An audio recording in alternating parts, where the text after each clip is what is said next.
ប្អូនកុំភ្លេចណារដ្ឋាភិបាលកម្ពុជាចាយលុយច្រើនណាស់មួយឆ្នាំរាប់លានដុល្លារដើម្បី lobby គឺដើម្បីទិញក្រុមហ៊ុនជួលមន្ត្រីឬទៅយកលុយហ្នឹងទៅខ្សឹបតិចឲ្យគេដើម្បីកុំឲ្យតម្លើងឬក៏ដាក់ទណ្ឌកម្មអីកម្ពុជាអីអញ្ចឹងព្រោះអីក៏អត់កែក៏ប៉ុន្តែគាត់ជឿថាលុយអាចយកមកចាយដើម្បីឲ្យអ្នកនយោបាយហ្នឹងគឺជួនកាលសន្យាខ្ចល់ជាមួយបងប្អូនអញ្ចឹងទៅហើយបងប្អូនក៏ចាំទាំងអស់គ្នាតំណាងរាស្ត្រនៅអាមេរិកនេះទាំងសមាជិករដ្ឋសភាទាំងសមាជិកព្រឹទ្ធសភាទាំងអីក៏ដោយដែលសន្យាធ្វើសេចក្តីព្រាងច្បាប់នេះដើម្បីឲ្យកម្ពុជាស្ដារសិទ្ធិមនុស្សនិងប្រជាធិបតេយ្យឡើងវិញរួចទៅមកបន្ទុះទៅស្ងាត់ឈឹង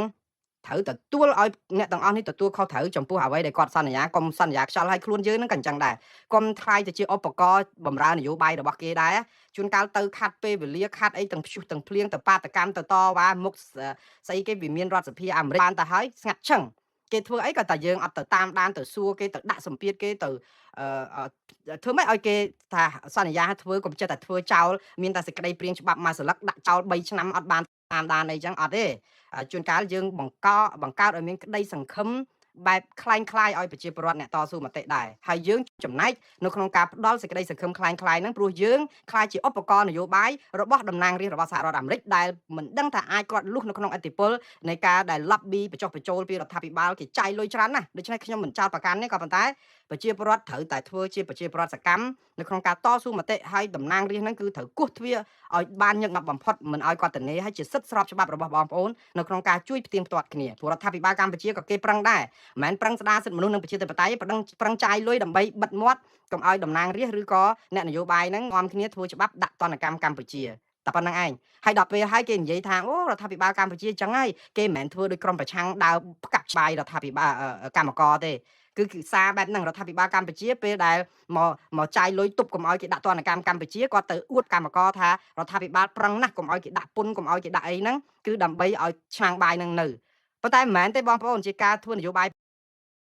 កុំឲ្យអំពើរំលោភបំពានស្ដារឡើងវិញដើម្បីបង្ក្រាបសម្លេងបងប្អូនអត់អាចតវ៉ាឡើងប្រាក់ខែអត់អាចតវ៉ាឡើងប្រាក់ឈ្នួលអត់អាចតវ៉ាឡើងប្រាក់អត្ថប្រយោជន៍អត់អាចតវ៉ាសេរីភាពអីសពបែបយ៉ាងមន្ត្រីពុករលួយអីនៅតែធ្វើបាបប្រជាពលរដ្ឋអញ្ចឹងទៅយូរគេបតក់$2អញ្ចឹងទៅឡើងពី203មក205អញ្ចឹងពេលដែលតម្លៃសពសារពើនៅទីផ្សារឡើងដល់ណាណីក៏គេអត់ខ្វល់គឺគេយកអាហ្នឹងដើម្បីឲ្យចំណេញការលួចជាតិរបស់គេកាន់តែច្រើនបានជាបងប្អូនមើលឲ្យឆ្ងាយជាងហ្នឹងកុំពុលជាមួយនឹងសរងមួយព្រួយ5ឆ្នាំទឹកត្រីទឹកស៊ីអ៊ីវមួយដបអីហ្នឹងហើយត្រូវចេះឆ្លាតវៃនៅក្នុងការដែលប្រើប្រាស់សិទ្ធិសេរីភាពរបស់យើង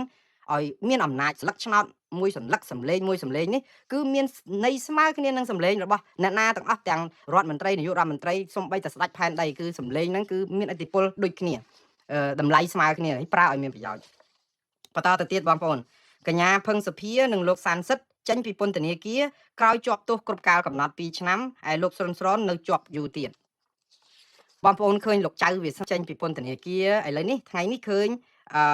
ផឹងសុភានិងលោកសានសិទ្ធចេញពីពន្ធនាគារកុំអេកអឲ្យសោះមិនមែនជាការបន្ធូរបន្ថយទោសមិនមែនជាការលើកលែងទោសដើម្បីផ្សះផ្សាជាតិអីទេអត់ទេគឺជាការជាប់គុកដល់ថ្ងៃគ្រប់កំណត់ហ្មងអ្នកទាំងអស់នេះដូចលោកចៅវាសនាអីវិញដែលជាចៅសង្កាត់ប៉ោយប៉ែតនិងប្រធានគណៈបកភ្លើងទៀននៅឯក្រុងប៉ោយប៉ែតហ្នឹងគឺគាត់ជាប់គុក3ឆ្នាំគ្រប់កំណត់អត់ខ្វះមួយថ្ងៃខ្វះ1ម៉ោងណាទេគឺចេញមកហ្នឹងគឺអត់មានការលើកលែងទោសអត់មានការបធូរបន្ថយទាំងអស់បើតាមពិតអ្នកទោសមនសិការតែជាប់គុកបានតែ2/3ទៅគេលើកលែងគេអីអស់ហើយមានប៉ុនមានទៀនអីទៅគេអនុគ្រោះគ្នាហ្មងគឺឲ្យជាប់ឲ្យរៀងចឹងហ្មងនឹងយើងហើយទៅសើភូមិឯណាណោះរដ្ឋាភិបាលខ្មែរនឹងចេញលិខិតទៅសើភូមិថាអូគេដោះលែងអ្នកទោសមនសិការរាប់ពាន់អ្នកហ្នឹងគឺជាអំពើដ៏ត្រឹមត្រូវតែខ្លួនឯងអត់ធ្វើទេយើងទៅសើគេថាគេធ្វើត្រឹមត្រូវដើម្បីប្រាប់អន្តរជាតិថារដ្ឋាភិបាលកម្ពុជាថ្លៃថ្នូរណាមានសុជីវធម៌មានវិជ្ជាជីវៈណាគឺដឹងខុសដឹងត្រូវពេលគេលើកលែងអ្នកទោសអីអញ្ចឹងហើយនៅភូមិក៏យើងទៅអបអរសាទរថាទង្វើនឹងត្រឹមត្រូវតែអាខ្លួនឯងហ្នឹងអត់លែងខ្មែរគ្នាឯងទេតែចេះវិញអញ្ចឹងដូចគ្នាភីហើយនឹងលោកសានសិទ្ធនេះណាជាប់គុកគ្រប់2ឆ្នាំថ្ងៃ23កក្កដាចាប់គាត់កាលពី2004ឥឡូវ24កក្កដា2006 2ឆ្នាំគាត់ផ្ដន្ទាទោសជាប់គុក2ឆ្នាំដាក់2ឆ្នាំអត់មានផុតមកហើយផឹងសភាហើយនឹងសានសិទ្ធនេះគឺជាសកម្មជនកិច្ចព្រមព្រៀងសន្តិភាពទីក្រុងប៉ារីហើយជាអ្នកដែលថ្លែងសារដោយគាត់ដាក់គុករឿងអីបងប្អូនថ្ងៃ23ខែកក្កដាឆ្នាំ2024ហ្នឹងនៅសៀមរាបអាជ្ញាធរចាប់គាត់ដាក់គុកដោយសារពួកគាត់ធ្វើគាត់បញ្ចេញមតិរិះគន់គម្រោង CLV អំពីប្រយោជន៍និងអំពីគុណវិបត្តិនិងគុណសម្បត្តិនៃអាគម្រោង CLV វៀតណាមឡាវកម្ពុជាហ្នឹងអាគម្រោងដែលគេគិតថានឹងបាត់ដីខ្មែរបាត់អធិបតេយ្យខ្មែរហ្នឹងប្រជាប្រដ្ឋធ្វើបាតកម្មពេញផ្ទៃប្រទេសហើយទៅពេញផ្ទៃពិភពលោកឲ្យតែមានខ្មែរនៅហើយនៅស្រុកខ្មែរក៏គេយល់ដូច្នេះដែរដល់តែចុងក្រោយមករដ្ឋាភិបាលរងសម្ពាធខ្លាំងក៏ប្រាប់គេថាលុបអាកិច្ចព្រមព្រៀងហ្នឹងព្រមតាមគេដែរថាបើប្រជាប្រដ្ឋតវ៉ាយ៉ាងនេះលុបទៅដោយសាររងអធិពលលុបទៅអ្នកដែលជាប់គុកដោយសាររិះគន់គម្រោងហ្នឹងអត់ដោះលែងគ្នាយើងឲ្យគ្នាជាប់គុកពីអារឿងរិះគន់គម្រោងដែលអត់ប្រយោជន៍ហ្នឹងវាប៉ះពាល់ដល់ប្រយោជន៍ខ្មែរយើងថាញុះញង់គម្រោងគេហ្នឹងមានប្រយោជន៍របស់ខ្មែររដ្ឋាភិបាលធ្វើត្រូវប្រជាពលរដ្ឋខ្មែរយើងអ្នកអាមីអាថោងតែស្កនោះនិយាយពីទូងស្កដូរអា profile របស់គេហ្នឹងសិតតែខ្ញុំគ្រប់គ្រងគម្រោង CLV ទាំងមន្ត្រីរាជការទាំងសកម្មជនអីពេញ Facebook និយាយពីឲ្យតែរដ្ឋាភិបាលសេះរដ្ឋាភិបាលធ្លាក់លិមុខអីសេះមកហ្នឹងគឺរើសអាចដាក់ថង់យាមគ្រប់គ្នាយកមកទូលលើក្បាលគ្រប់គ្នាហើយដល់តែពេលរដ្ឋាភិបាលគេងាកមកឆាច់ថាអូគម្រោងហ្នឹងអត់ល្អទេមិនត្រូវទេលុបចោលវិញអូរដ្ឋាភិបាលនឹងត្រូវហើយលុបចោលចឹងត្រូវទៅទៀតអត់មានព្រលឹងនៅក្នុងខ្លួនរឿងគាត់អត់ព្រលឹងខ្ញុំអត់ស្គាល់ទេសំខាន់គឺបတ်ចោតដំបងគឺគម្រោងហ្នឹងគេរិះគន់ថាគេរិះគន់ខុសដោយសារគម្រោងហ្នឹងវាត្រូវតោះពេលឥឡូវអាគម្រោងហ្នឹងវាខុសទេលុបវាចោលហើយវាទៅជាអាអ្នកដែលនិយាយថាគម្រោងហ្នឹងខុសនៅតែជាប់គុកនេះស្រុកខ្មែរយើងវាអញ្ចឹងហ៎បងប្អូនស្តង់ដារយើងវាអញ្ចឹងគឺយើងចាប់គ្នាជាសត្រូវស៊ីសាច់ហត់ឈាមគឺឲ្យជាប់គុកឲ្យរៀងហ្មងហើយអ្នករៀងចាលមែនពួកគាត់សិនអ្នកទោសមនសិការអត់ដែររៀងចាលទេអ្នកនេះបន្តិចទៀតជាប់គុកទៀតហើយអត់រៀងចាលទេព្រោះអីតាទៅឲ្យពួកអត់ខុសហើយអញ្ចឹងគេឲ្យជាប់2ឆ្នាំឥឡូវដោះលែងមកហ្នឹងកុំអអេថាអូឥឡូវរដ្ឋាភិបាលបន្ធូរបន្ថយទៅអត់ទេជាកាតព្វកិច្ចរបស់ក្រសួងមហាផ្ទៃនិងពន្ធនាគារតែដល់ថ្ងៃកំណត់នៃការជាប់គុកគ្រប់ការកំណត់គឺចេញតាមពិតគេឲ្យចេញមុនដោយថាខ្ញុំថាបន្ធូរបន្ថយតែយើងអត់ទេពេលខ្លះទុករហូតដល់ថ្ងៃចុងក្រោយហ្នឹងនៅយូរនីតិវិធីហ្នឹងលើសថ្ងៃទៀតឃុំខ្លួនលើសពេលទៅទៀតក៏មានដែរគេតមកអញ្ចឹងទៅឥឡូវសានសិតហើយនឹងកញ្ញាភឹងសុភាចាញ់មកហើយនៅលោកសុនស្រនដែលជាតារាមួយដួងដែរនៅក្នុងក្រុមកិច្ចព្រមព្រៀងសន្តិភាពទីក្រុងប៉ារីលោកសុនស្រននៅជាប់គុកមួយករណីទៀតតាមពិតត្រូវចាប់មួយគ្នាឯព្រោះ2ឆ្នាំនេះត្រូវចេញមួយគ្នាថ្ងៃហ្នឹងត្រូវចេញទាំងអស់ហ្នឹង3នាក់ហ្នឹងឥឡូវនៅជាប់បាត់ល្មើសមួយទៀតដែលតុលាការកាត់ទោសកំបាំងមុខដែលអាចជាប់ពី3ឆ្នាំទៀតពីរឿងបាត់ល្មើសស្អីឯណានោះទៀតធ្វើម៉េចយើងវា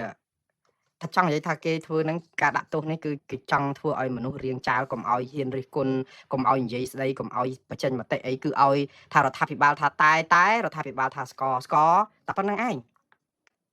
បើនិយាយពីរឿងបានប្រយោជន៍អីដល់ប្រទេសកម្ពុជាអត់អាលីង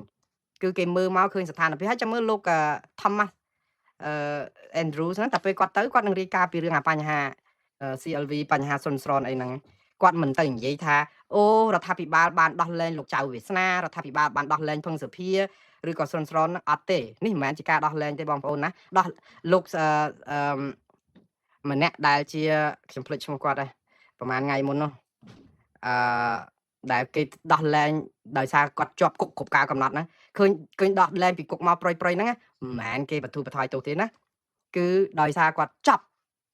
ទោសគ្រប់ការកំណត់អត់បាត់មួយថ្ងៃទេចឹងអានេះមិនមែនជានៅក្នុងស្អីគេការកោតសរសើររបស់អ្នករាយការណ៍សិទ្ធិមនុស្សអីទេតើតែយើងបន្ធូរបន្ថយទោសឲ្យគាត់ចេញមុន5ខែ1ឆ្នាំអីចឹងទៅអាហ្នឹងបានថាអូយើងអនុគ្រោះបាទឥឡូវយើងបន្តទៅទៀតតកតងនឹងរឿងក្រោយការរិះគន់ជំទិសនាយករដ្ឋមន្ត្រីខ្មែរថាចាប់មូដៃអាវដោះស្រាយបញ្ហាស្មុគស្មាញរឿងចុះបញ្ជីអាជីវកម្មខ្នាតតូច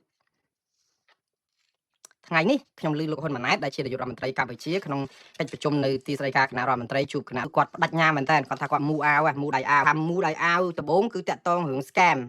តាក់ទងរឿងព្រំដែនតាក់ទងរឿងអីចឹងឥឡូវមូដៃអាវចូលប្រឡូកឲ្យកប់នៅក្នុងការដោះស្រាយបញ្ហាចុះបញ្ជីអាជីវកម្មខ្នាតតូច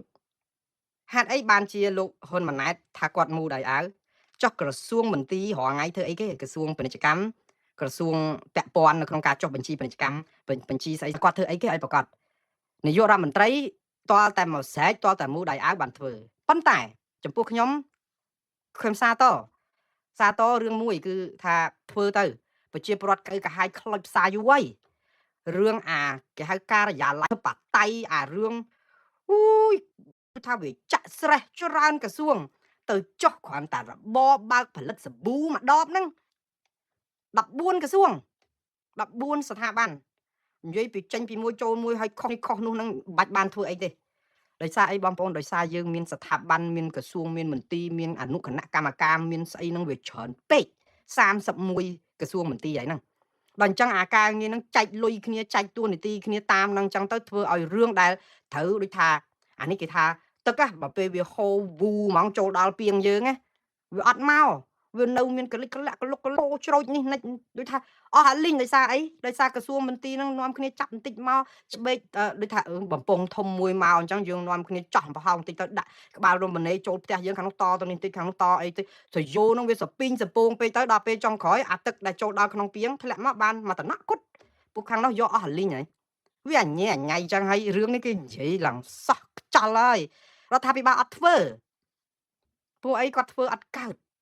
មិនមែនគាត់មិនចង់ធ្វើទេខ្ញុំមិនជឿថាមេដឹកនាំណាដែលចង់ឃើញបញ្ហាទេប៉ុន្តែគាត់អត់ធ្វើកើត